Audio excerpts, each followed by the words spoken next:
A warm welcome back to ANN 7 Morning Prime. We continue to give you live coverage coming from Orlando Stadium in Soweto. My colleague Kira Pate is standing by to give us all the latest with regards to what's happening there and all the ANC members and the party people that have come to celebrate and what they're getting up to. Kira, I understand you have a guest for us. Over to you.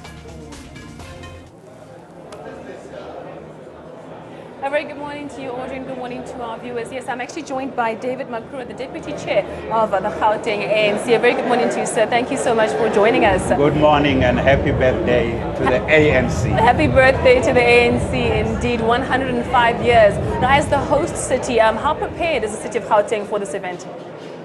Well, we have 800 buses that are full. They are on their way to Orlando Stadium today. A lot of work has taken place in preparing for this 105th anniversary of the ANC. A lot of work started in December.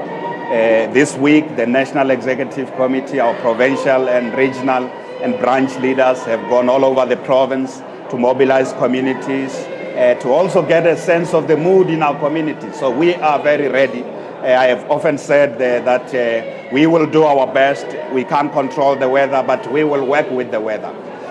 And just speaking about the voters and how ANC did in the 2016 local government elections, what do you think should be done in 2017 to ensure that the Gauteng province remains under ANC's control? One of the important things is that the interaction with the different communities in Gauteng this week has also given us very, very good feedback.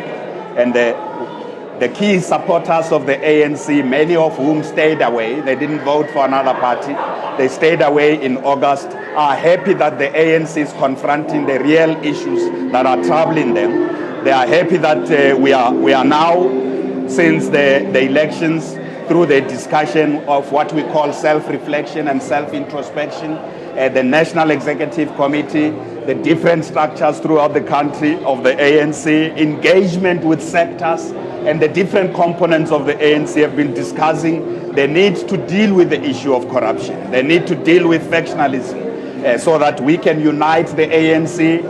And it's only when the ANC is united that it can do what it was formed to do. And its primary mission is to serve the people of South Africa well, to address their social and economic needs and transform this country into a country of our dreams. So the feedback we are receiving, we have received throughout the week, is that the ordinary people who expect the ANC to lead transformation can see and are happy that the ANC is beginning to confront the issues that worry them. So we are confident that the January 8th message that's going to be delivered by the President will indeed focus on how this year we are going to work together to unite the ANC so that it is only when it is united that it can become an effective force for change. How we are going to tackle factionalism, which undermines the core values of the ANC as a democratic organization.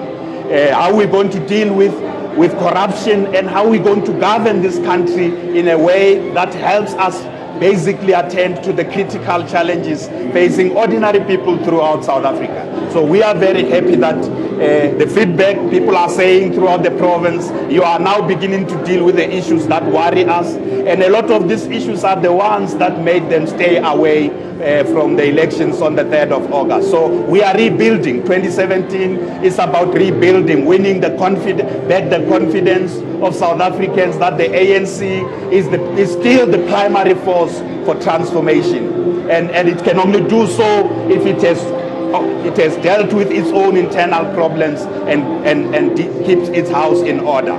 So this year is essentially about that, and the January 8th message that the President will deliver is about getting the ANC to focus on the real issues facing ordinary South Africans rather than the issues affecting ourselves internally, fighting amongst ourselves. So I'm very pleased that Gauteng province is hosting this anniversary. The last time we did so was in 2008 after the Polokwane conference.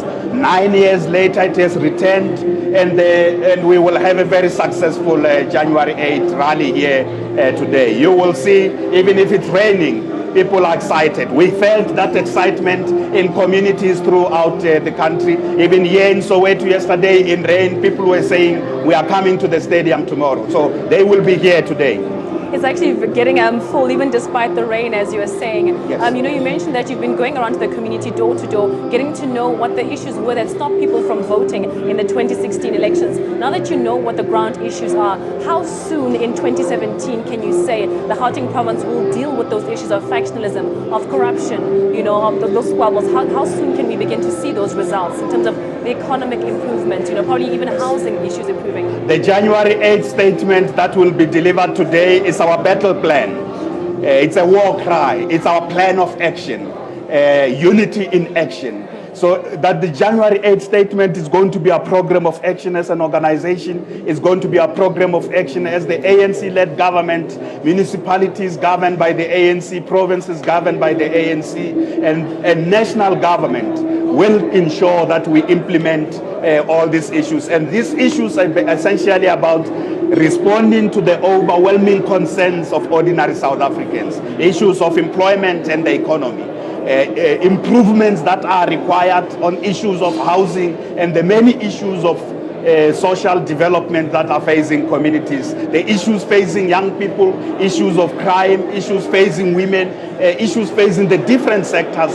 And I am confident that the message that will come out of the statement today, which will be our action plan, our battle plan, is what we will all implement this year.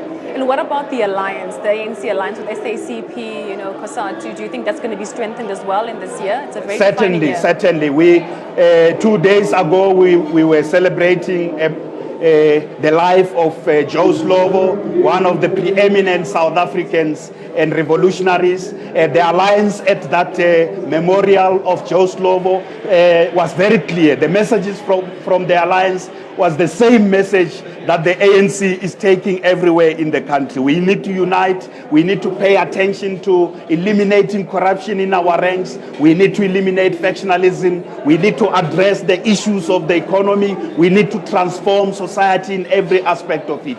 And in that way, the alliance is going to play a very key role. But it's not only the alliance, it's all the key sectors of society. The religious sector, they played a very important role during the struggle against apartheid. We need them now to transform society. The students, the youth, the women, the professionals, everywhere we would like to rally every aspect of society, every sector of society behind this call to action, unity in action to ensure that we transform our country. Another person being remembered of note is Oliver Tambo, who would have turned 100 this year. And also this is actually President Zuma's last January 8th statement as the president of the ANC. What kind of emotions does this stir?